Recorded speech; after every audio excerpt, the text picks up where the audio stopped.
जी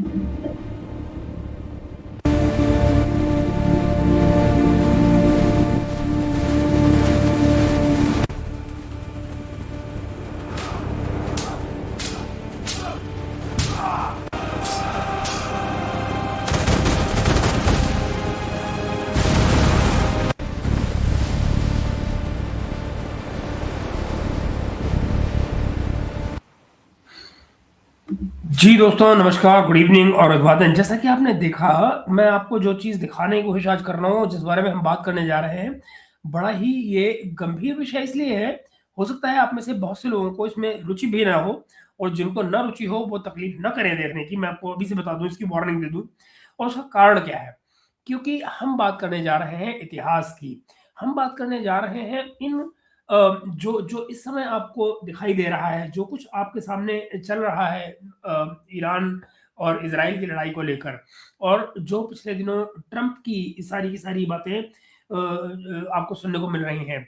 इनमें अचानक आपको, खासकर पिछले एक 1 हफ्ते के अंदर-अंदर में, आपको अचानक सुनने को मिल रही हैं कुछ धार्मिक बातें।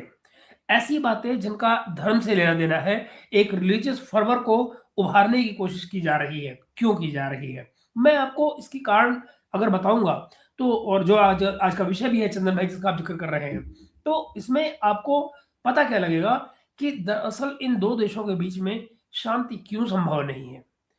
अगर कोई नहीं बोल रहा है, भारत जैसे देश में नहीं बोल रहे हैं, तो क्यों नहीं बोल रहे हैं? क्यों लगता है कि ये देश दरअसल बने ही नहीं हैं कि आपस में शांति कर पाएँ कभी? हालाँकि इसको राजनीतिक दृष्टि से देखा जाए, तो बिल्कुल गलत होगा मेरा ये कहना जो मैं कह रहा हूँ। क्योंकि राजनीति ये कहती है कि आपको इसके प्रयास करते रहने चाहिए, और ऐसे कोई हालात नहीं होते जहाँ से कि चीज़ों में सुधार ना किया जा सके। लेकिन चलिए, हम आज के विषय की तरफ चलते हैं, और मैं आपको उस पर चर्चा शुरू करते हैं अपन। आज जो कुछ वेस्ट एशिया में हो रहा है, वेस्ट एशिया कहिए, मिडल ईस्ट कहिए, जो भी कहिए आप इसे, तो उसको समझने के लिए आपको सिर्फ मिसाइलें नहीं चाहिए, सिर्फ तेल की कीमत नहीं जाननी है, सिर्फ स्ट्रेट ऑफ हॉर्मुज़ को नहीं देखना है। ये काफ़ी नहीं है। इस बार भाषा भी बहुत बदली हुई है। राजनीति की भाषा से बढ़कर अब ये धर्म ग्रंथों की भाषा में बात की जा रही है। इज़राइल के जो प्रधानमंत्री हैं बेंजामिन नेतन्याहू, अभी हाल ही में उन्होंने ईरान पर जो हमला हुआ, तो जहाँ पर ईरान ने हमला किया था इज़राइल में, ऐसी एक जगह का दौरा किया। मलबे के बीच, ज़रा मेरी बात को गौर से सुनिएगा जो मैं आपसे कह रहा हूँ। ईरान के हमला किए हुई साइट के मलबे के बीच में खड़े होकर उन्होंने कैमरे के सामने एक वाक्य बोला। और ज़रा, और एक ऐसा वाक्य बोला दोस्तों, जिसने पूरे के पूरे नैरेटिव को एक रिलीजियस कलर दे दिया, एक धार्मिक रंग दे दिया। क्या कहा उन्होंने? We read in this week's Torah portion, remember what Amalek did to you. Remember what Amalek did to you. We remember, we act. अमेलक ने जो किया था उसे याद रखो, हम याद रख रहे हैं, और हम उस पर एक्शन ले रहे हैं। क्या थी ये कहानी? क्या है ये अमेलक की बात? क्या है जो इन दोनों संस्कृतियों में तमाम विरोधाभासों के बीच आपको लगता होगा ना कि इज़राइल और ईरान दुश्मन है आपस में। अगर मैं आपसे कहूँ कि ईरान और इज़राइल की आपस में रिश्तेदारी भी है, फिर आपको कैसा लगेगा? है ना अजीब बात? मगर यही वो बात है जो इतिहास जब हम देखते हैं तो समझ में आता है। आइए आपको इस पे और आगे बताते हैं। पहले समझते हैं कि ये वाक्य इतना खतरनाक क्यों है, और ये अमेलेक कौन था? बाइबल या टोरा के अनुसार दोस्तों, अमेलेक ईसाऊ के वंश से पैदा हुआ था। ईसाऊ वही है जो इज़राइल के पूर्वज माने जाते हैं। इज़राइल के पूर्वज जो माने जाते हैं उनका नाम था, वो जैकब के भाई हैं, ठीक है ना? जैकब के भाई हैं ये, यानी कि जड़ एक ही परिवार की कहानी है। समझ रहे? एक ही परिवार की कहानी, यानी एमेलेक कौन है? ईसाऊ वंश से पैदा हुआ है। ईसाऊ कौन है? जैकब के भाई हैं। जैकब कौन है? जिनसे यहूदी आते हैं, और ये जो ईसाऊ वंश है, यहां से एमलेक आता है। आगे चलिए।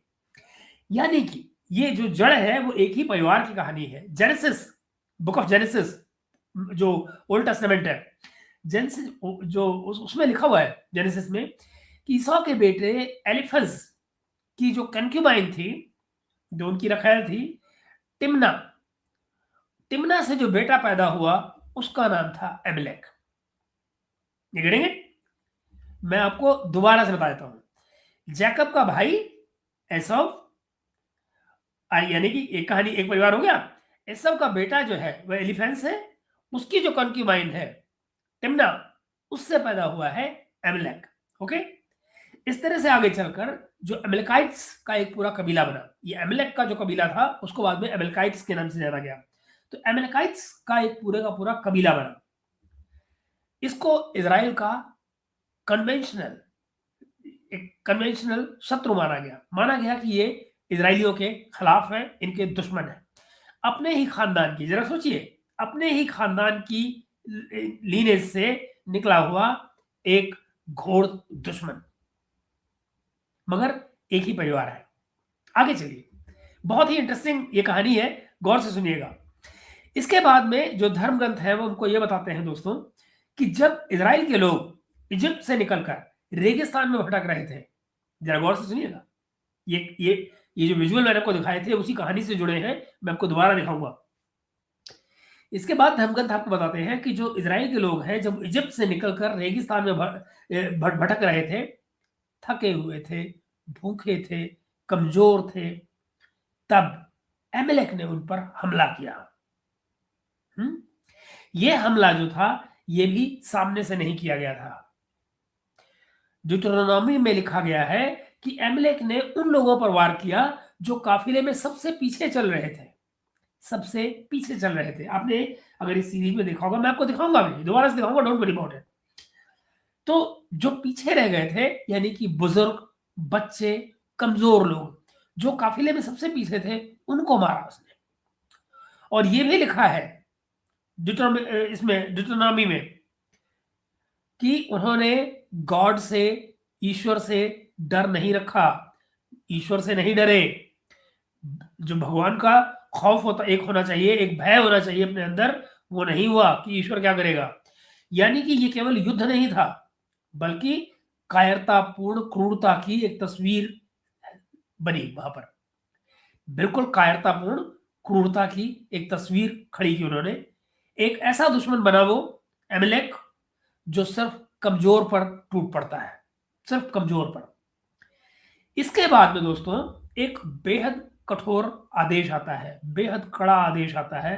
कहते हैं तोरा में ऊपर से वो आदेश आता है, क्या कहते हैं वो?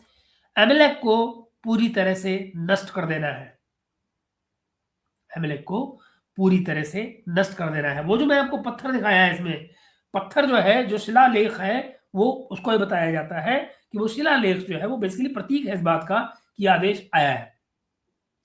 सैमुअल 15 में एक कल्पना मिलती है दोस्तों, क्या मिलती है कि जब पुरुष, स्त्री, बच्चे, यहां तक कि पशु, यहां तक कि पशु तक को मारने का आदेश आया है कि सैमुअल, ये जो एमलेक है, एमलेक के कबीले में स्त्री, बच्चा, बूढ़ा, जवान, सबको छोड़िए, उसके जो जानवर है उन तक को नहीं छोड़ना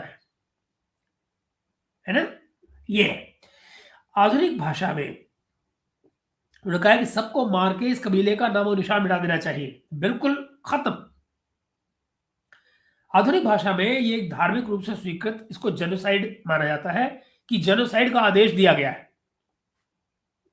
बेसिकली धर्म ग्रंथ में इसका आदेश दिया गया है कि एमलेक का जो कबीला है इसको खत्म करना है जब भी मिले। आपको अगर वीडियो में याद हो, मैं दोबारा आपको दिखाऊंगा, वहां मैंने आखिर में जो लिखा है वो बेसिकली लाइन है, वो लाइन है कि पीढ़ी दर पीढ़ी गॉड इनसे लड़ता रहेगा। आपको दैट मीन्स कि गॉड के जरिए आपको आदेश दिया गया है कि पीढ़ी दर पीढ़ी आपको इस कबीले से लड़ते रहना है, ये किसी न किसी रूप में आपके सामने आता रहेगा लड़ने के लिए। आइए आगे देखते हैं। वो कहते हैं कि इस जेनोसाइड का तब तक का आदेश दिया गया है जब तक कि एमलेक शब्द इतिहास से गायब न हो जाए। फिर एक और वाक्य आता है, जरा सुनिएगा। कि एमलेक के खिलाफ पीढ़ी दर पीढ़ी युद्ध होगा। यही वो वाक्य है जो मैंने वीडियो के आखिर में लिखा था आपके लिए। इसका अर्थ क्या है? इसका अर्थ ये निकाला गया कि एमलेक सिर्फ इतिहास की घटना नहीं थी, बल्कि एक प्रतीक बन गया, एक सिंबल बन गया, एक ऐसा दुश्मन जिसके लिए दया, कंप्रोमाइज, जरा गौर सुनिएगा, दया, कंप्रोमाइज, आधा अधूरा समाधान, किसी भी तरह से मोरली उसको एक्सेप्ट ही नहीं किया जा सकता। एक यहूदी के लिए दया, समझौता, आधा अधूरा समाधान, मोरली इस एमलेक को खत्म करने के नाम पर एक्सेप्ट ही नहीं किया जा सकता। हर युग में, हर पीढ़ी में किसी भी शत्रु पर एमलेक का ठप्पा लगाया जा सकता है, याद रखिए। सो इस बार ये जो एमलेक का ठप्पा है ये ईरान पर है, ये समझिए। अभी देखिए, अब मैं आपको एक बार फिर से उस वीडियो को दिखाने जा रहा हूं, इसलिए कि आप गौर से देख पाए कि मैं अपनी बात को जो मैंने आपको बताई, दरअसल मैं कहने की कोशिश क्या कर रहा हूं। एक बार हल्का सा विजुअल रिप्रेजेंटेशन है, आप देखें। ओके,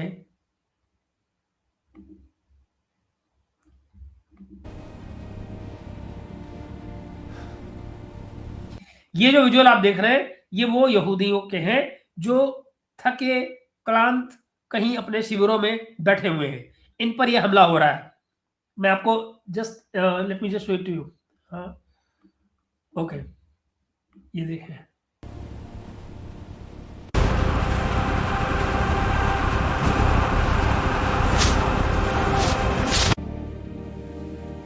ये जो तस्वीर आप देख रहे हैं, मोमबत्ती आगे जली हुई है, ये जो आप पन्ना खुलता हुआ देख रहे हैं, ये बेसिकली टोरा का आदेश है कि एमलेक को खत्म करना है दुनिया से।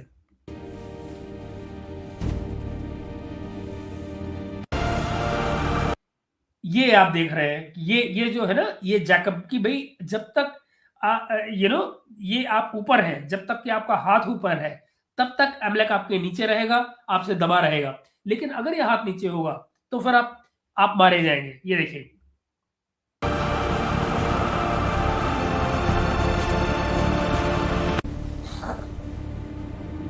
ये वो शिलालेख है जिससे मैं आपका जिक्र कर रहा था कि ये आदेश है ईश्वर का जो आया है कि इनको समूल खत्म करना है, जानवरों समेत इनके।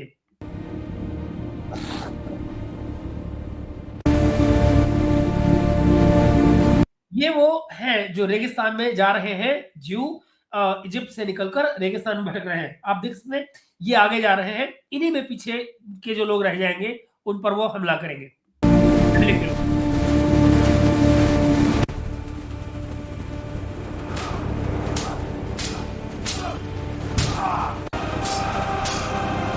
और ये है वो ईश्वर का आदेश, the Lord will have war with Amalek from generation to generation.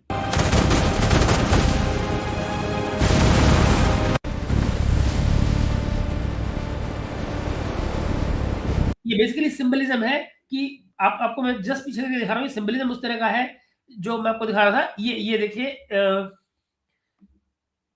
आप देख रहे हैं, ये तलवारों के जमाने का युद्ध है, और ये यहां से लेकर अब आगे जब मिसाइलों तक का युद्ध आ गया है, वहां तक ये युद्ध चल रहा है।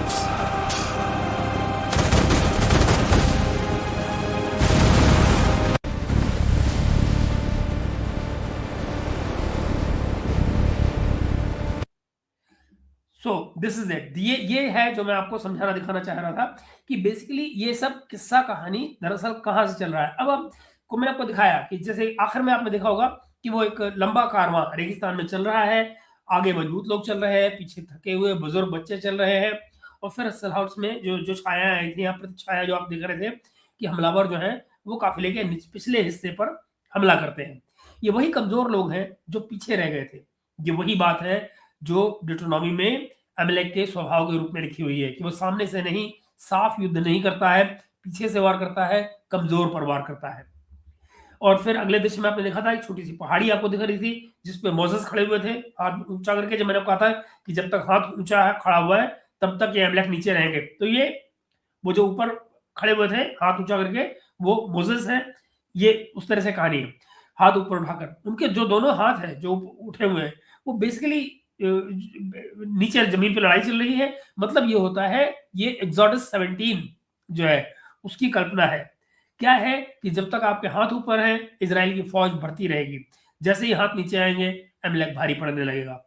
आखिर में वो जो मैंने आपको ऑल्टर दिखाया था, जहां पे ऑल्टर में घोषणा की जाती है कि एमलेक के खिलाफ पीढ़ी दर पीढ़ी जंग की जाएगी, युद्ध होगा और उसकी याद को मिटा दिया जाएगा। इसके बाद जो विजुअल है बदलते रहते हैं कि रेगिस्तान और फिर कैसे हथियार बदलते रहे, कैसे वो पीढ़ियां बदलती रही, चेहरे और हथियार बदलते रहते हैं। ये वो मैंने आपको आखिर में दिखाया था। इसका मतलब ये कतई नहीं, देखिए दो क्या, अब जरा इसका मतलब वो समझिए। जो नेतन्याहू ने कहा, क्या कहा नेतन्याहू ने? Remember what Amalek did to you, we remember, we act. यही कहा ना उन्होंने। इसका मतलब ये नहीं है कि उन्होंने बस एक धार्मिक उदाहरण दे दिया है ना, बिल्कुल नहीं। वो ईरान को उसी एमलेक के फ्रेम में रख रहे हैं, एक ऐसा दुश्मन जिसे अपने ही वंश से निकला हुआ घोर शत्रु बताया गया है, जो कमजोर और असहाय लोगों पर पीछे से वार करता है, और जिसके बारे में धर्म ग्रंथ में लिखा हुआ है कि उसका सर्वमूल विनाश करना है, पूरी तरह से मिटाने का आदेश धर्म ग्रंथ में दर्ज है। साथ ही में पीढ़ी दर पीढ़ी युद्ध की भी घोषणा की गई है। दूसरे शब्दों में दोस्तों, ईरान को एमलेक कहना, उसे सिर्फ एक कोई जियो पॉलिटिकल अपोजिशन कहना नहीं है। ये कोई जियो पॉलिटिकल अपोजिशन की बात नहीं हो रही। ये एक धार्मिक रूप से लीगल शत्रु को पेश करना है, एक धार्मिक कलर करके एक शत्रु को लीगली आपके सामने पेश किया जा रहा है। ऐसा शत्रु जिसके प्रति दया करना, समझौता करना, सीज फायर करना या किसी भी किस्म का लिमिटेड सॉल्यूशन देखना मोरली आपकी कमजोरी माना जाएगा, ये कहता है आपका धर्म ग्रंथ। नाउ इस बैकग्राउंड में देखिए नेतन्याहू जो बात कह रहे हैं उसका दायरा, उसके मायने दरअसल कितने बड़े हैं। यहीं पर ईरान और इजराइल का जो पुराना रिश्ता है उस तस्वीर को और उलझा देता है। मैं आप उस पर आता हूं कि जो इनका पुराना रिश्ता है वो क्या है। यहाँ पर ये बात समझना जरूरी है, जो इस पूरे नैरेटिव को बहुत गहरा बनाती है मित्रों, वो ये कि आज का ईरान और इजराइल, आज का ईरान और इजराइल सिर्फ दुश्मन नहीं है। इनका रिश्ता दरअसल हजारों साल पुराना है और बहुत कॉम्प्लेक्स है, बहुत कॉम्प्लेक्स है। पुराने जमाने का जो पर्शिया है वो आज का ईरान है, ठीक। ये वही साम्राज्य था दोस्तों जिसके राजा साइरस द ग्रेट, उन्होंने 539 ईसा पूर्व के आसपास बेबीलोन को जीता था और वहां पर जो कैद यहूदी थे उनको आजाद किया था। जरा सोचिए, पर्शिया के जो राजा थे साइरस द ग्रेट, उन्होंने बेबीलोन को जीता और by the river of Babylon, याद है वो बोनियम का पूरा मशहूर गाना। तो ईसा उस समय बेबीलोन को जीता गया और वहां जो यहूदी कैद थे उनको आजाद किया गया। साइरस ने न सिर्फ उन्हें जेरूसलम लौटने की इजाजत दी, ठीक है, बल्कि वहां जो उनका टेंपल है उसको रिकंस्ट्रक्शन के लिए भी सपोर्ट किया कि बनाओ, आप अपना टेंपल यहाँ पे बनाओ जेरूसलम में। See how old the history is, we are talking about 539 BC, 539 BC. इसी वजह से, और बाय द वे मैं आपको फिर याद दिला दूं, यहाँ पे भी पर्शिया है, इस्लाम नहीं। ये 539 बीसी की बात हो रही है। इसी वजह से जो ज्यूज ट्रेडिशन है, जो ज्यूइश ट्रेडिशन है, उसमें साइरस को गॉड का इंस्ट्रूमेंट माना जाता है ना। उस राजा को, पर्शिया के राजा साइरस को वहां पर गॉड का इंस्ट्रूमेंट माना जाता है, जिसने इजराइल को दोबारा खड़ा होने में मदद की, ठीक है ना। ये इजराइल में मान्यता है, ये उनके अंदर ये मान्यता है कि साइरस जो है वो गॉड का इंस्ट्रूमेंट था जिसने इजराइल को खड़े करने में मदद की।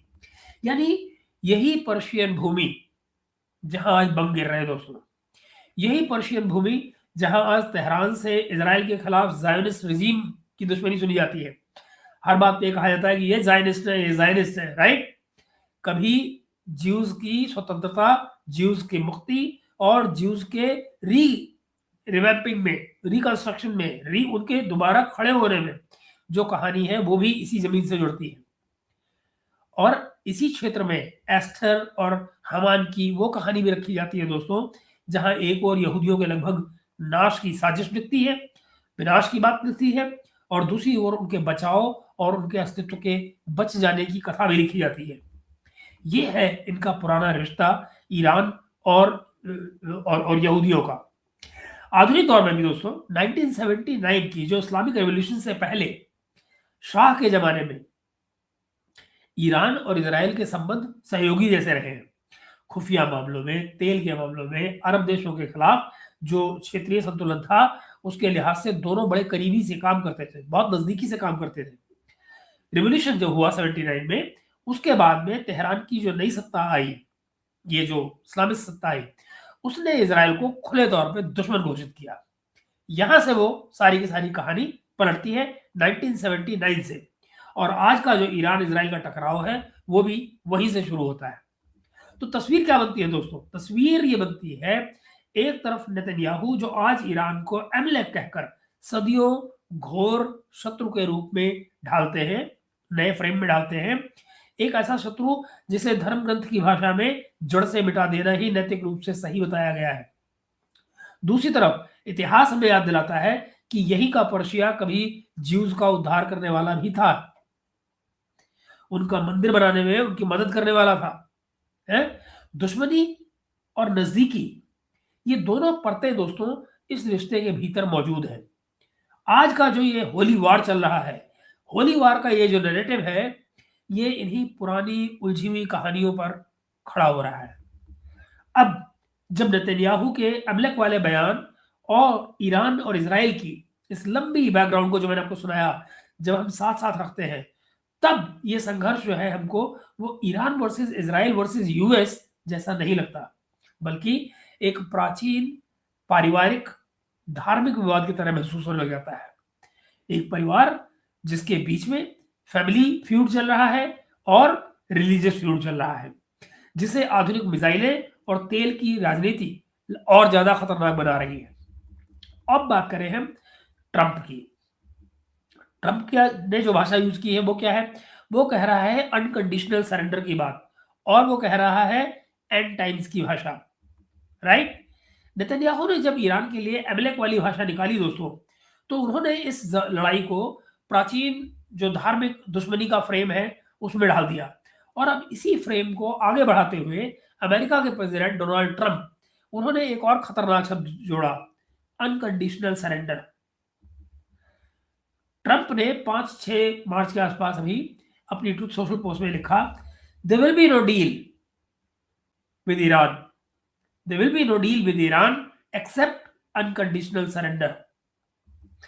अनकंडीशनल सरेंडर का मतलब क्या है दोस्तों? आधुनिक इतिहास में यह शब्द हमें सीधे 1945 की जापान की हार की याद दिलाता है। दूसरे विश्व युद्ध के आखिरी चरण में जब हिरोशिमा और नागासाकी पर परमाणु बम गिराए गए, उसके बाद जापान ने अलाइज के सामने बिना किसी शर्त के आत्मसमर्पण किया। यानी वो कोई शर्त नहीं रख सकते, ना अपनी फौज बचाने की, ना अपना पॉलिटिकल स्ट्रक्चर बचाने की। और विजयी देशों ने, जो जो विजेता देश थे, उन्होंने यही तय कर लिया कि जापान के साथ क्या किया जाएगा, क्या बनेगा, जापान कैसा होगा, किस तरह का जापान का संविधान होगा, कौन जापान की सत्ता में होगा। इसी को अनकंडीशनल सरेंडर कहा गया। एक ऐसा समर्पण जहां हारने वाले के पास नेगोशिएट करने के लिए कुछ भी नहीं होता। ट्रंप केवल हार मानो नहीं कह रहे, वो ये नहीं कह रहे एक्सेप्ट डिफीट, वो ईरान से वही 1945 वाला पूर्ण समर्पण मांग रहे हैं, जिसे आगे चलकर वो खुद लिखते हैं कि उसके बाद अमेरिका और उसके सहयोगी ग्रेट एंड एक्सेप्टेबल लीडर्स को चुनने में मदद करेंगे, ग्रेट एंड एक्सेप्टेबल लीडर्स को चुनने में मदद करेंगे और ईरान को दोबारा महान बनाएंगे। यानी संदेश ये है दोस्तों, पहले तुम पूरी तरह झुको, सत्ता छोड़ो, फिर हम ये तय करेंगे कि तुम्हारे देश में कौन एक्सेप्टेबल लीडर होगा, और फिर हम तुम्हारे देश को दोबारा खड़ा करेंगे।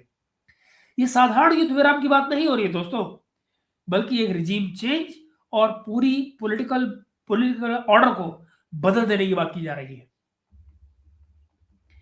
अब मैं अगर आपको इसका जो कल्पनात्मक एक एक तस्वीर दिखाऊं कि दरअसल ये आपसे क्या कह रहे हैं, ट्रंप जो कह रहे हैं वो तेहरान से कुछ ऐसा दिखने की बात कर रहे हैं।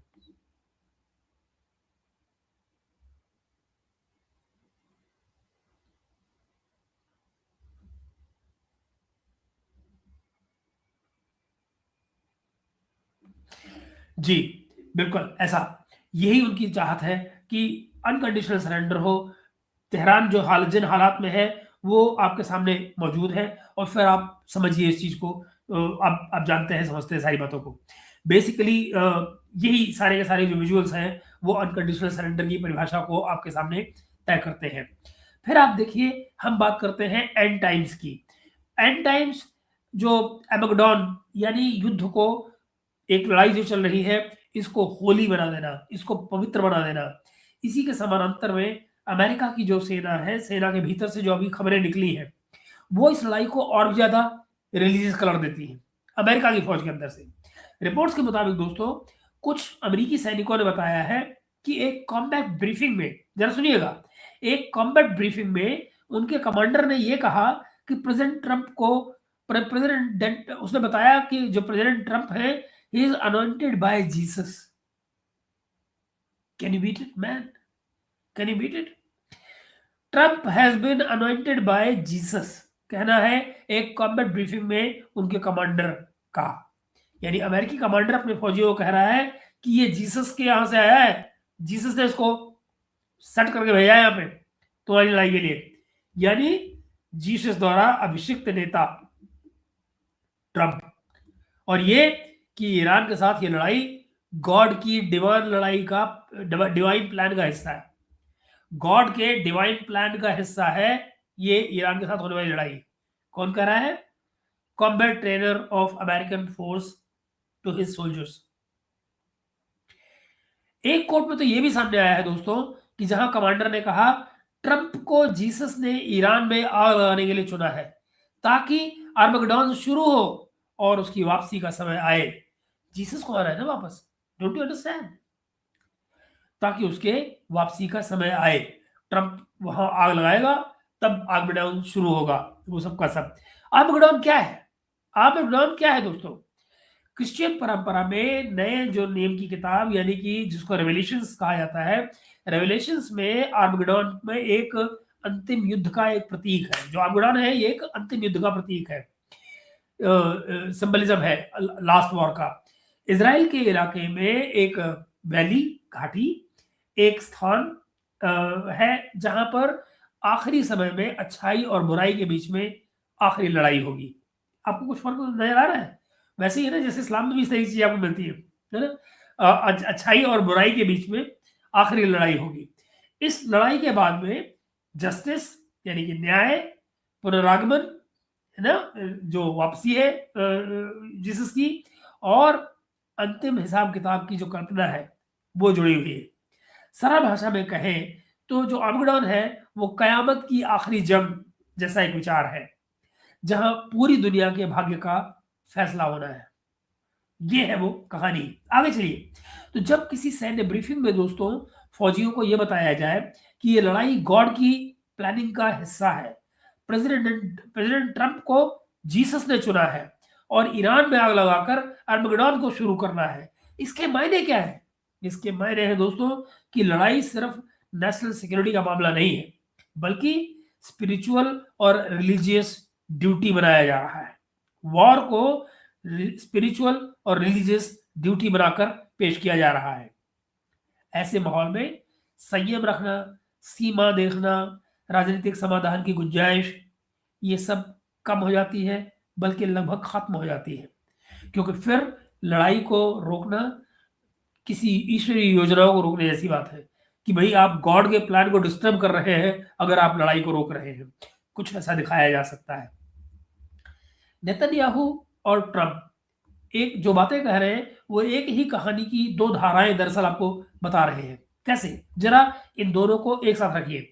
नेतन्याहू अपने भाषण में ईरान को एमलेक के रूप में पेश करते हैं। वो कहते हैं ये प्राचीन कबीला जिसे धर्म ग्रंथ में पूरी तरह मिटा देने का आदेश है और जिसके खिलाफ पीढ़ी दर पीढ़ी लड़ाई की बात कही गई है।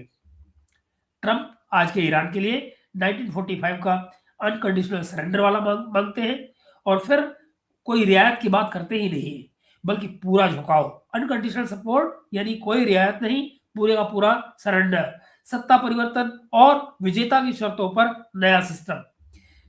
और कुछ जो अमेरिकी कमांडरों की भाषा में जब आप देखते हैं, मैं बात तस्वीर को पूरा कर रहा हूं कि कमांडरों की भाषा में ये युद्ध जो है वो आर्मगेडोन से जोड़ा जा रहा है, आखिरी युद्ध से जोड़ा जा रहा है, एंड टाइम से जोड़ा जा रहा है, गॉड के डिवाइन प्लान की पूर्ति से जोड़ा जा रहा है। इस सब को मिलाकर जो कहानी बनती है दोस्तों, वो सिर्फ ईरान के खिलाफ कोई सैन्य अभियान की कहानी नहीं है, बल्कि एक पवित्र, अंतिम और पूरी तरह निर्णायक युद्ध की कहानी है, जिसमें दुश्मन को एमेलेक जैसे प्रतीक से जोड़कर पूर्ण संहार नैतिक रूप से वैध दिखाया जाता है, और जहां युद्ध को अंत समय की धार्मिक भविष्यवाणी से जोड़ दिया जाता है। सवाल यह है दोस्तों कि नेतन्याहू और ट्रंप की ये जो धार्मिक और इतिहास वाली जो भाषा है, हमारे जैसे देशों के लिए क्या मतलब रखती है, हमारे लिए उसके क्या मायने होते हैं? इसका जवाब स्ट्रेट ऑफ हॉर्मुज से शुरू होता है, दुनिया का सबसे अहम choke point. Strait of Hormuz एक सकरा समुद्री रास्ता है पर्शियन गल्फ और अरेबियन सी के बीच में। ग्लोबली लगभग 20% से ज्यादा कच्चा तेल और बड़ी मात्रा में एलएनजी यहीं से होकर गुजरती है। इंडिया के लिए यह और भी ज्यादा संवेदनशील है मामला। कुछ लोग अनुमान लगाते हैं कि हमारे लगभग 40% तक का जो हमारा कच्चा तेल है और जो 60% के आसपास की एलएनजी है, उसकी सप्लाई इसी रूट से आती है। अब अगर ये रास्ता रुकता है दोस्तों, तो सिर्फ तेल की गाड़ियां हमारे लिए नहीं रुकती, पूरी की पूरी इकोनॉमी हिल के रह जाती है। ईरान ने लड़ाई के बीच में स्ट्रेट ऑफ हॉर्मुज को इफेक्टिवली बंद करने की घोषणा कर दी है, और इसी के साथ दुनिया की सबसे बड़ी शिपिंग कंपनियों में से मर्क्स, ये डेनमार्क की कंपनी है। अगर आपने कहीं अक्सर देखे हो सी पोर्ट्स के आसपास में, आपको जो कंटेनर नजर आते हैं बड़े बड़े लिखे हुए MERS के, मर्क्स के, ये डेनमार्क की एक कंपनी है।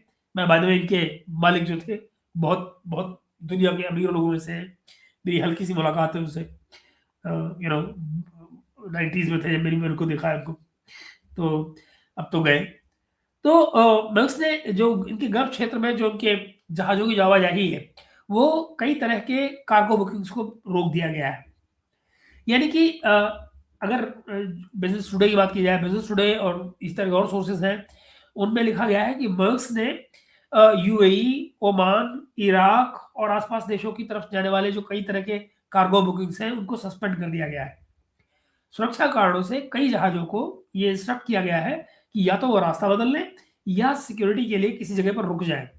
इसका मतलब ये है कि लड़ाई जो है वो अब सिर्फ मिसाइलों तक लिमिटेड नहीं है, बल्कि सप्लाई लाइंस पर आ चुकी है। तेल की कीमतें और नाइटमेयर सिनेरियो। तो मित्रों, क्या है ये नाइटमेयर सिनेरियो? कारण यही है कि इसी कारण से जो ग्लोबल मार्केट्स हैं वो इसको नाइटमेयर सिनेरियो कह रही है।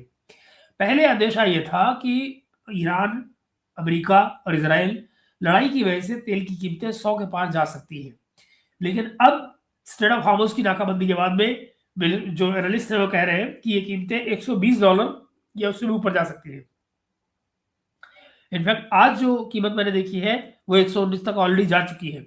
कुछ रिपोर्ट्स ने स्काइज द लिमिट तक कहा है, ये भी कहा है कि कोई सीमा ही नहीं है, तेल यहां तक ऊपर महंगा हो सकता है।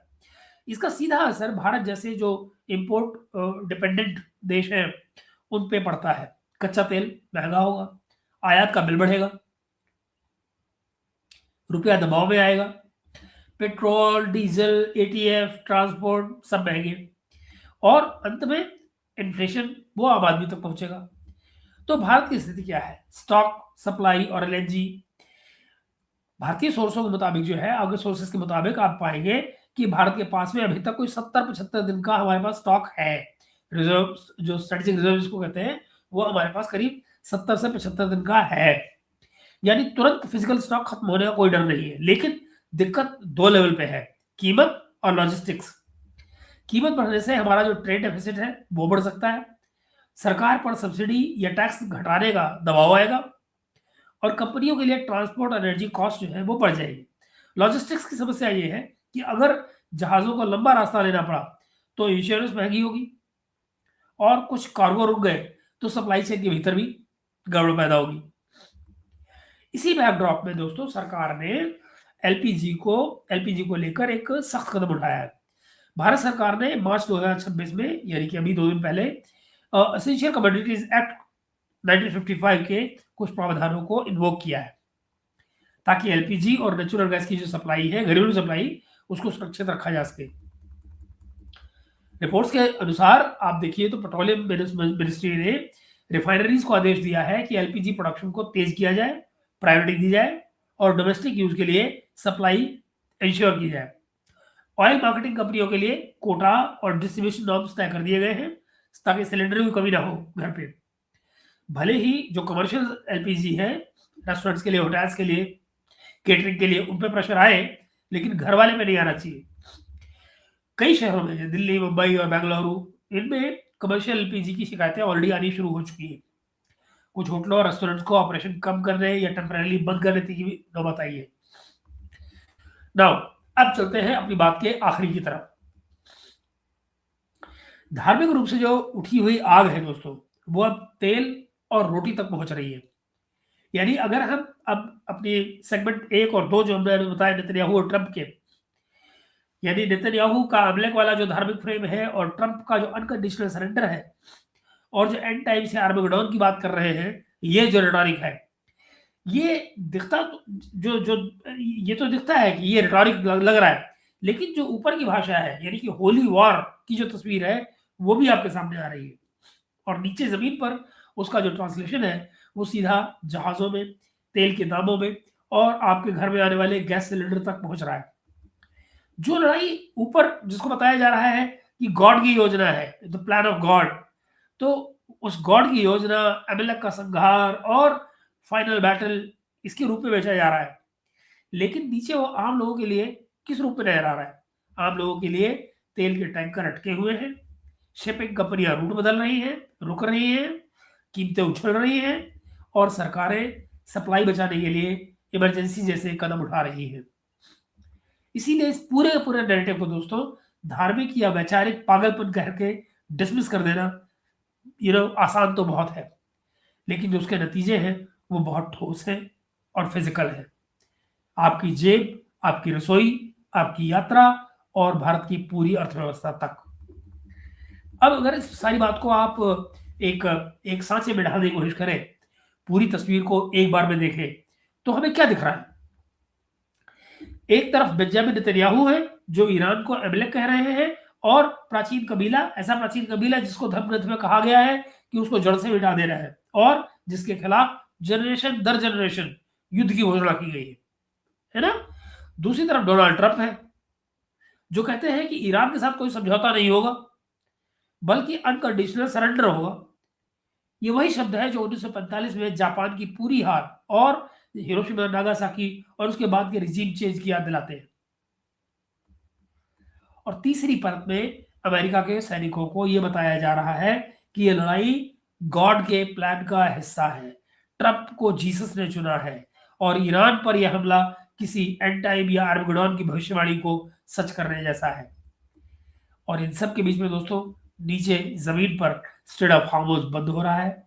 मैक्स जैसी दिग्गज शिपिंग कंपनीज जो है वो रुक रही है। तेल की कीमतें 100 से 200 डॉलर की तरफ भाग रही है। इंडिया जैसे देशों को एसेंशियल कमोडिटीज एक्ट लगाकर एलपीजी की सप्लाई बचानी पड़ रही है। एक नजर कहेगी कि ये सब उनके जो रिलीजियस टेक्स्ट हैं, धर्म ग्रंथ हैं, उनकी राजनीति, उनका पागलपन, हम सब दूर बैठे हुए दर्शक भर हैं। लेकिन जो दूसरी नजर है वो शायद ज्यादा ईमानदार है और वो ये कि ये तमाम धार्मिक रूपों से, जो तमाम धार्मिक सिंबलिज्म जो यूज किया जा रहा है उससे भरा हुआ जो नैरेटिव है जिसके अंदर एमलेक, अनकंडीशनल सरेंडर, आर्मगेडोन जैसे शब्द गूंज रहे हैं, इनका असर सीधे हमारी रोजमर्रा की जिंदगी पर हो रहा है। पेट्रोल पंप की कीमतों पर, रसोई की गैस पर, टिकट की कीमत पर और देश की अर्थव्यवस्था पर। नेतन्याहू जब ये कहते हैं remember what Amalek did to you, we remember and we act, और जब ट्रंप कहते हैं ओनली अनकंडीशनल सरेंडर, तो ये केवल भाषण नहीं है दोस्तों, ये एक ऐसी कहानी है जिसमें दुश्मन को पूरी तरह बुराई का रूप दे दिया गया है और फिर लड़ाई को निर्णायक, पवित्र और पवित्र जंग बना दिया गया है। तो मित्रों, हमारे लिए खास तौर पर इंडिया जैसे देश के लिए जरूरी सवाल ये नहीं है कि नेतन्याहू और ट्रंप किस धर्म ग्रंथ की कौन सी आयत पढ़ रहे हैं। असली सवाल ये है दोस्तों कि ऐसी भाषा दुनिया को किस दिशा में धकेल रही है। क्या यह हमें किसी समझौते, किसी राजनीतिक समाधान के रास्ते पर ले जा रही है, या एक ऐसे मोड़ की तरफ ले जा रही है जहां एमएलएक जैसे शब्द अनकंडीशनल सरेंडर जैसी मांगे, एंड ऑफ टाइम्स की कल्पनाएं, ये सब मिलकर सचमुच किसी बड़े विनाश की तैयारी कर रही है। अगर जो लड़ाई है, जंग है, वो सचमुच पीढ़ी दर पीढ़ी चलने वाले प्रतीकों पर खड़ी है, तो उसका अगला पड़ाव सिर्फ तेहरान या जेरूसलम नहीं होंगे, वो पूरी दुनिया हो सकती है, वो हम सब हो सकते हैं। सवाल ये है कि क्या ये सिर्फ उनके अपने धार्मिक मामले बताकर छोड़ा जा सकता है, नजरअंदाज किया जा सकता है, या समय रहते हुए हम लोग इसे किसी खतरे का, सामूहिक खतरे का संकेत मानकर कुछ करेंगे। ये थी मेरी मित्र आज की बातचीत जो मैं आपके साथ शेयर करना चाहता था। मैं उम्मीद करता हूँ कि कम से कम आपको इतिहास की या उस धार्मिक ग्रंथों की हल्की सी भनक लगी हो, जो जनरली हम लोग नहीं पढ़ते लिखते हैं या जो जनरली हमारे ज्ञान में नहीं आ पाती है। तो मैंने कहा आपको हल्का सा इस लड़ाई की परछाई में इन चीज़ों की तरफ ध्यान दिलाया जाए। आइए मैं आपको लिए चलता हूँ आपके कमेंट्स की तरफ को। चंदन भाई हमारे कहते हैं कि सर आज का टॉपिक थोड़ा अलग है, बहुत अच्छा। Okay, then American commander says Trump is arrive. जी, जी जी, एब्सोल्युटली एब्सोल्युटली देवराज, बिल्कुल बिल्कुल, I am glad you notice that, बिल्कुल। The statement was to motivate their troops. ये मेरी और आपकी परिभाषा हो सकती है मेरे भाई देव, लेकिन अगर आपको अपने फौजियों को मोटिवेट करने के लिए ये कहना पड़े तो समस्या है ना दोस्त, समस्या है। प्रणाम श्रेयाश भाई और आयशा, जय जगन्नाथ, हर्ष भाई, राम राम, शुक्रिया हर्ष भाई, एंड जी देव भाई, शुक्रिया आपके लिए। एंड देन ओके, सागर कह रहे हैं जी इस अब्राहम रिलीजियस में एक तरह की धारणा से बचे हुए एक दूसरे की एक दूसरे की किताबों से कहानियां और किस्से उठाकर अपना धर्म बनाया है। कोई सिविलाइजेशन में पृष्ठभूमि नहीं और एक दूसरे से नफरत करते हैं, इनमें कोई शांति नहीं। ओके। हर्ष भाई आगे कह रहे हैं कि sir if one reads Jewish and Islamic ideology side by side, there is very little difference in both. Islamists are the foot soldiers of Yahudis. Jews also killed Aisha and renamed him as Jesus. आप बिल्कुल ठीक कह रहे हैं हर्ष भाई। In fact मेरे एक दोस्त हैं, कहने के लिए तो वो हैं मुसलमान ही है, मैं नाम नहीं लूँगा क्योंकि मैं नहीं चाहता उनकी ज़िंदगी में खतरा आए, भगवान ने करे, बहुत ही करीबी और बहुत ही प्यारे दोस्त हैं मेरे। लेकिन वो कहते हैं, मतलब वो ऐसे दोस्त हैं मेरे जो होली के 1 महीना पहले से उनका ढोल शुरू हो जाता है कि भाई बताओ किसके घर में पार्टी करनी है होली की इस बार। तो वो जनाब जो है एक दिन मुझे कमाल की बात बता गए, ये भी गपशप करते-करते बड़े कमाल की बात बता गए। मैं यार क्या चूरन बनाया है ये इस्लाम के नाम पे, साला थोड़ा-सा बाइबल से निकाला है, थोड़ा जुडाइज़्म से निकाला है और दोनों को मिला के कुछ बना दिया है, वो हमको खिला दिया है।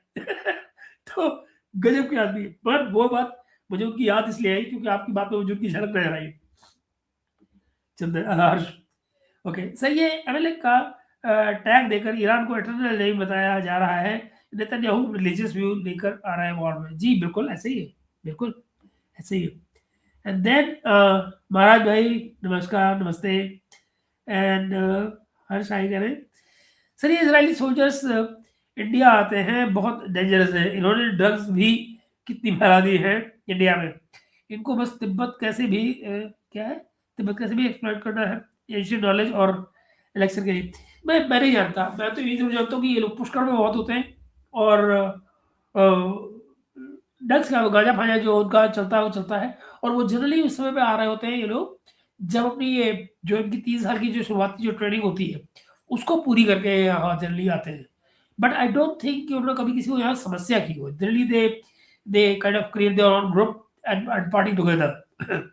आउटसाइडर कोई उसमें जाए तो फिर उसकी प्रॉब्लम है ना, भाई क्यों जाए।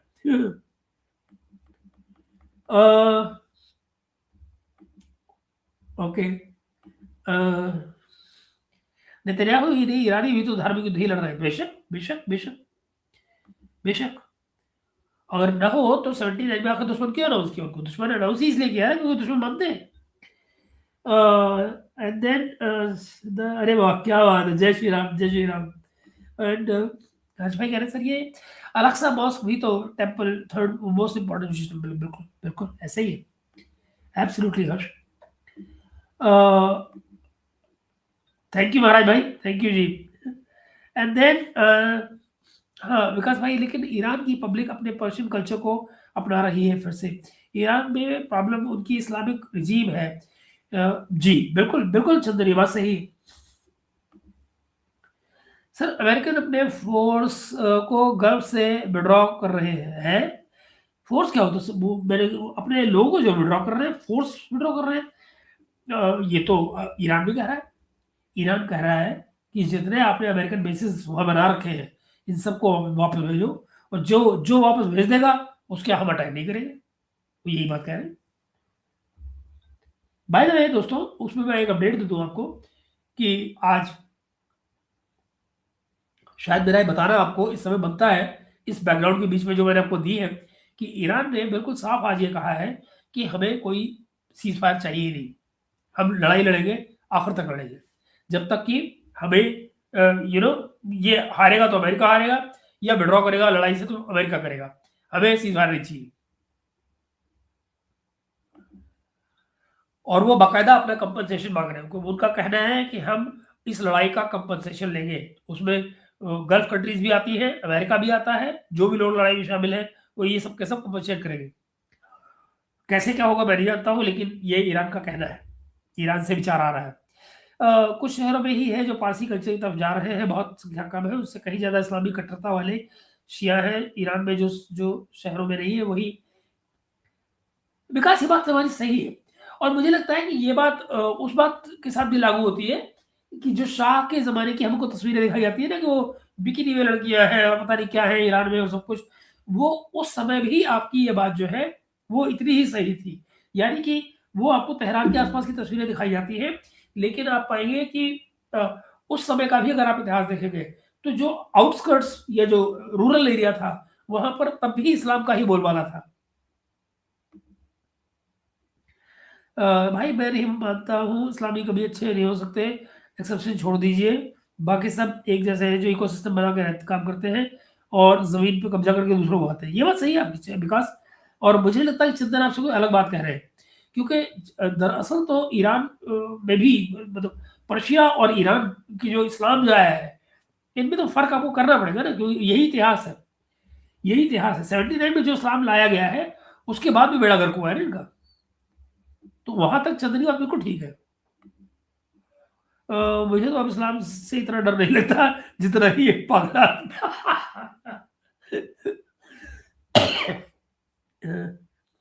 जी मैं बताया ना आपको, ये जो मैंने आपको बताया है, जो आखिरी लड़ाई की बात की जा रही है, टोटल सरेंडर की बात की जा रही है, अनकंडीशनल सरेंडर की बात की जा रही है, ये आपको क्या इशारे कर रहा है? एक्चुअली आज सवेरे जब मैंने आपसे बात की थी, उस समय ये तमाम बातें मेरे दिमाग में चल रही थी।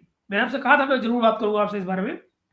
तो ये सब सुबह मेरे दिमाग में चल रहा था, और मैं इन बातों को उसी लाइट में देख रहा था कि कैसे ये तमाम चीजों को रिलीजन के फ्रेमवर्क में लाया जा रहा है। नमस्कार, गुड इवनिंग एस कुमार भाई।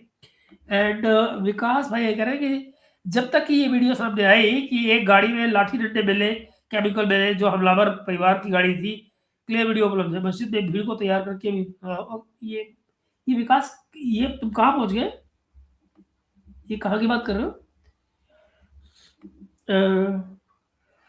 सर अमेरिका के अकॉर्डिंग अगर बात नहीं बनी ईरान में, तो क्या अमेरिका न्यूक कर सकता है? महाराज I will not be surprise honestly, जिस तरह की भाषा सामने आ रही है और जिस तरह का रवैया है ईरान का, तो मुझे लगता है देखो, ट्रंप के पास, नेतन्याहू के पास इस लड़ाई में हारने का ऑप्शन है ही नहीं। They can not give it to the public कि वी लॉस्ट इट। नो, ये पॉसिबिलिटी ही नहीं है। They will not be there, no, trust me. नहीं, ये तो मैं चीमा की तरह बोल गया, ट्रस्ट मी। विकास भाई, जब ईरान ने बोल दिया था कि हम न्यूक नहीं बनाएंगे, लेकिन तो ये पूरा कंट्रोल चाहते हैं। देखो, मुझे तो लगता है कि आज के दिन सारे कंट्रीज को न्यूक्स बनाने, यही होगा ही चंदन, अल्टीमेटली यही होगा। बिल्कुल सर, अमेरिका के अकॉर्डिंग अगर बात नहीं बनी तो यार बताया तो सही हो तो क्या। और मोदी जी कल की अवतार नहीं, इसलिए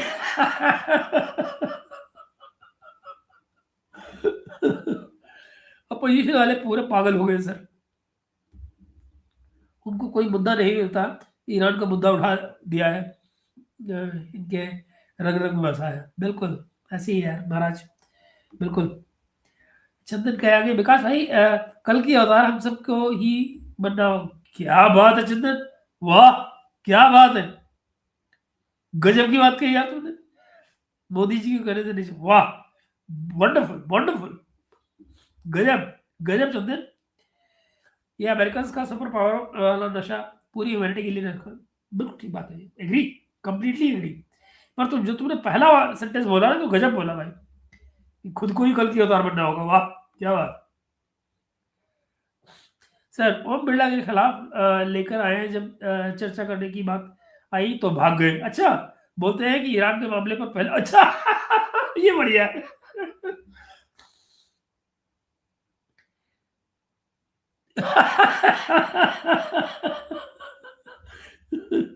वो कह रहा मैं एक्सपर्ट भेजूंगा। और वो अब जिद कर रहा है, बाय द वे, जेलेंस्की अब जिद कर रहा है कि वो जो 90 बिलियन की तुमने अनाउंस की है डील, वो पैसे दो। यूक्रेन ने रशिया का ड्रोन काउंटर करने के लिए न्यू ड्रोन बनाया है। हाँ, और वो ड्रोन यूक्रेन से लेने वाला है अमेरिका, गल्फ को ईरान से काउंटर करने। वाह क्या बात है।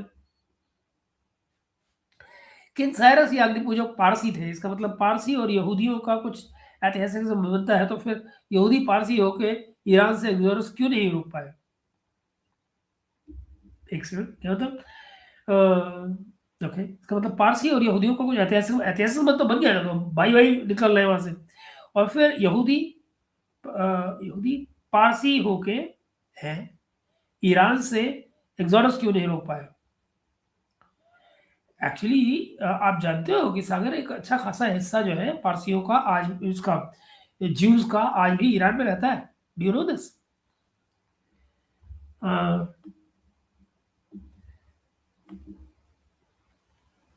और बाय द वे, मुझे मालूम नहीं है कि आपकी इंफॉर्मेशन है नहीं, तेहरान में एक अच्छा खासा सिनेगॉग भी है। मुझे नहीं लगता कि ह्यूमैनिटी के लिए खतरा है, मुझे लगता है इस्लाम और क्रिश्चियन दोनों ह्यूमैनिटी के लिए खतरा है, क्योंकि दोनों हाँ, ये बात विकास तुम सही कह रहे हो यार, ये बात तो तुम सही कह रहे हो। ये जो पुराने जमाने का जो ये रिलीजियस फ्लोर लेकर आया है क्रिश्चियनिटी का ट्रम्प, ये तो निश्चित रूप से वही चाहता है जो आप कह रहे हो, बिल्कुल ठीक बात है।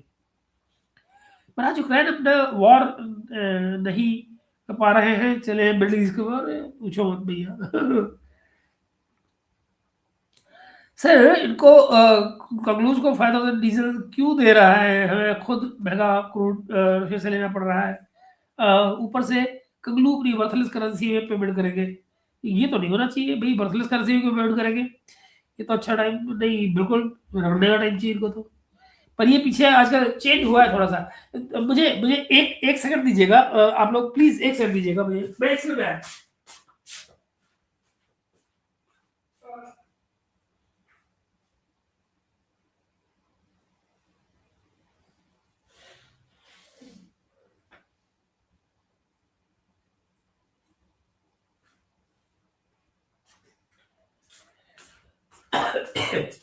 सॉरी दोस्तों, मेरा कोल्ड भी बहुत तंग कर रहा है। अच्छा,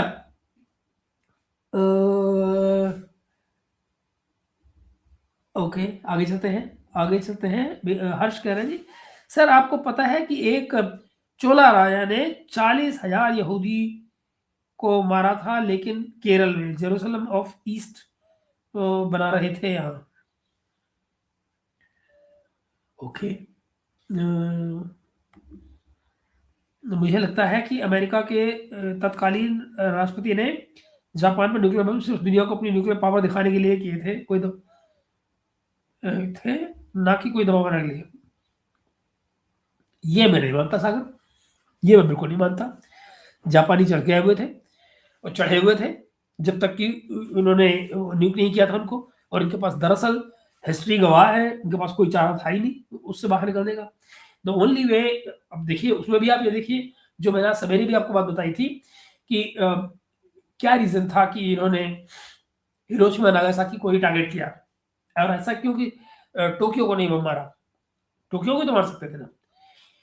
रीज़न यही था कि वो बेसिकली पावर को शो करना चाहते थे अपनी, कि हमारे पास न्यूक्लियर बम है, हम तुमको ठोक सकते हैं, खत्म कर सकते हैं, इसलिए सरेंडर करो।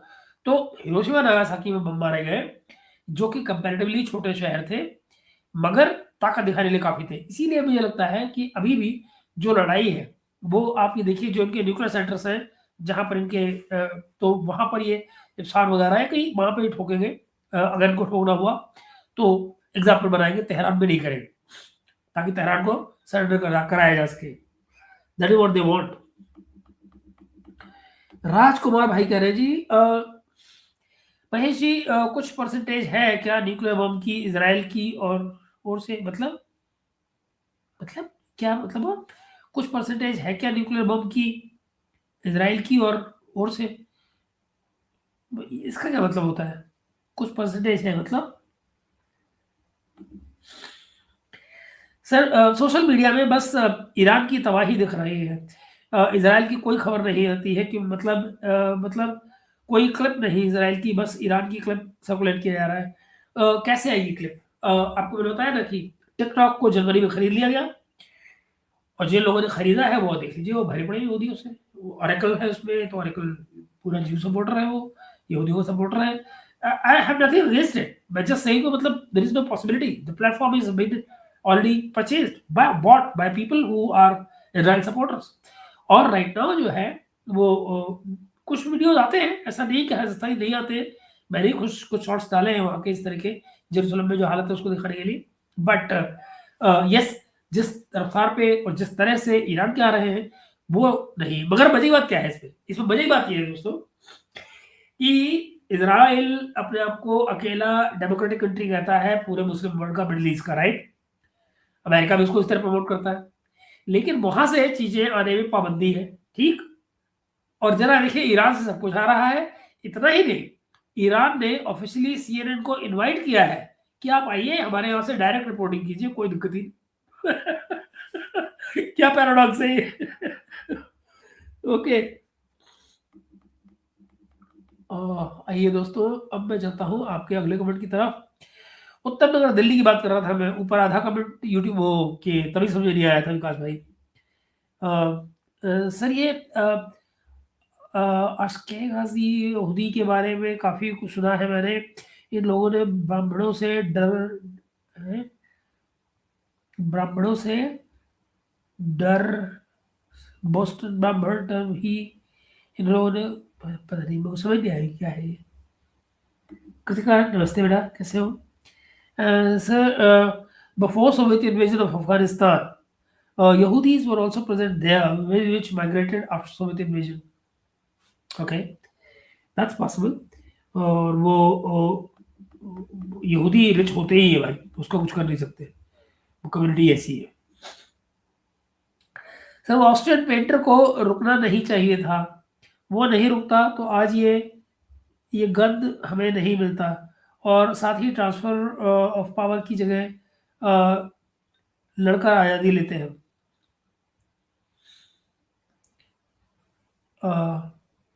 मतलब समझा नहीं, ऑस्ट्रियन पेंटर को नहीं होना चाहिए था? ओह अच्छा, but what do you mean by that, painter को रुकना नहीं चाहिए था मतलब? पेंटर को पेंटर रुकना कहाँ चाहता था? पेंटर ने तो बेवकूफ़ी खुद ही की थी ना। पेंटर को रशिया जाने की क्या ज़रूरत थी? पेंटर ही रशिया गया था ना। सर, ट्रंपवा टोटल हाफ माइंड है। सिद्ध कर दिया उसने कि किसी की सुनता नहीं है।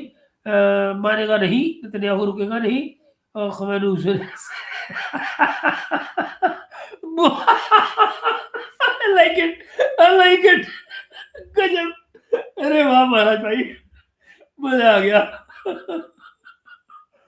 सर, कुछ लोग पागल में पड़े हैं कि वर्ल्ड वॉर 3 के पास आ चुकी है दुनिया, 2026 में दुनिया खत्म, क्या बात है। मेन स्ट्रीम मीडिया को तो पता नहीं क्या हो गया, फेक न्यूज, ओनली दुबई के बारे में इतना फेक न्यूज बताया है, जबकि वहाँ ठीक है, मामला उनके हिसाब से, और दुबई में हमला हो जाता है। बिल्कुल। मुश्किलात तो हैं दुबई की, मुझे लगता है दुबई की इमेज इसलिए भी खराब कर रहे होंगे ना वेस्ट वाले भी, ताकि लोग वहाँ से पैसा निकालें और वहाँ लेकर जाएँ, वेस्ट में लेकर जाएँ, क्योंकि दुबई के बाद फिर जाओगे कहाँ? अमेरिका जाओगे, यूरोप जाओगे, और दोनों में ही फ़ायदा है नेटो कंट्रीज़ का, तो और कहाँ जाएँगे? कैसे होता है ये सोचिए, गांधी और नेहरू दोनों अंग्रेजों के दलाल थे, अम्बेडकर ही अंग्रेजी की दलाली कर प्रोपेगेंडा फैला रहे थे, सुभाष बाबू कहाँ गए पता ही नहीं चला। बिल्कुल सही बात है ये तो। और फिर नेशनल सिक्योरिटी के नाम पे कोई बताता भी नहीं कि सुभाष बाबू को हुआ क्या। सर मतलब इस इसराइल इसराइल इसराइल कितना फ्रस्ट्रेटेड होगा होकर न्यूक्लियर ऑप्शन पर आ सकता है। भाई बात फ्रस्ट्रेशन की नहीं है, बात फ्रस्ट्रेशन की नहीं है, बल्कि वो मैंने कहा ना कि ये ऑप्शन नहीं है कि आप हार के जाएं, क्योंकि अगर जाएंगे तो कोर्ट केसेस आपका इंतजार कर रहे हैं, पब्लिक तो आपको माफ नहीं करेगी। माफी की उम्मीद यही है कि आप जीत कर जाएं, कोई सोल्यूशन लेकर जाएं, और फिर प्रेसिडेंशियल पार्डन आपको मिल जाए, पब्लिक की डिमांड पे and all that. Jews consider themselves superior most race, and when you trace the most powerful people in the world, all of them have Ashkenazi ancestry. Okay. चंदन राय भाई कह रहे हैं sir सारी Wars तो land resources के लिए है, कहाँ पहले ही यही होती थी, लेकिन ट्रम्प के आने के बाद ज्यादा से बिल्कुल अब बेशर्मी के साथ हो रही है, अब तो बिल्कुल खुल के ही सामने रख दिया ना लेकर। सेल्सियस क्या बात है। Thoughts on Adi Shankaracharya, bow to Avarna Chandra and consider him a guru. Interesting, interesting. Celsius अगर आप थोड़ा इस बारे में और लिख पाते हैं तो अच्छा रहता। ये बड़ा इंटरेस्टिंग है जो आप लिख रहे हैं। इस युद्ध से भारत के शेयर मार्केट में बहुत नुकसान होता दिख रहा है। एक अनुमान में 8 लाख करोड़ रुपया शेयर मार्केट से खत्म हुआ। बाप रे। ऑलराइट हर्ष भाई, Celsius I don't know about Celsius. अगर आपको ये नीचे मेरा ये देखिए, अगर आपको अग्निपथ15@gmail.com मेरा ईमेल है, अगर आप चाहें तो मुझे मेल कर सकते हैं। I would be very interested to know more about it, ये जो आपने बताया बोला है। तो if you write to me on this, I will be very happy, we can discuss this.